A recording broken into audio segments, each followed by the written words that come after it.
Entertainment.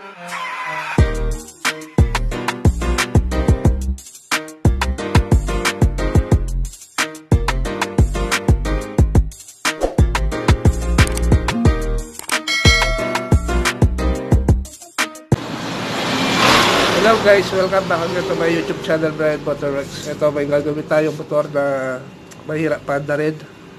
As pag umandar, tumataas yung kanyang minor.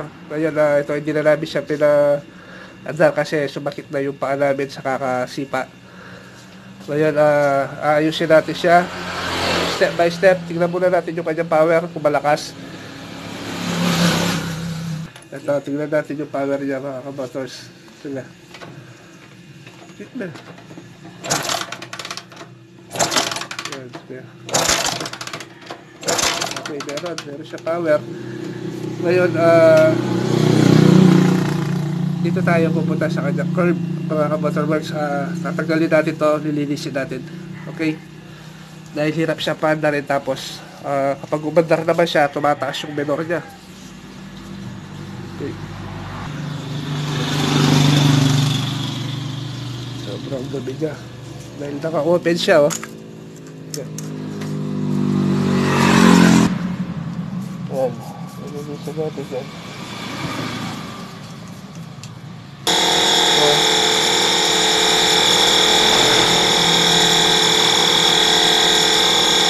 Napakang dumi. Yeah.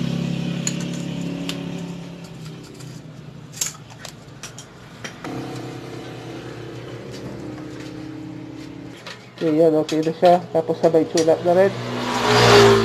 Adjust valve clearance. Sige, start.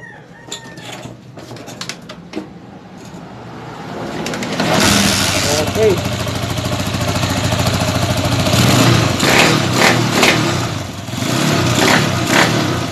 Balik kayo dyan. Okay, ayos na, mga kababaw. Okay. Start up sa nangyari. Okay. Bye-bye.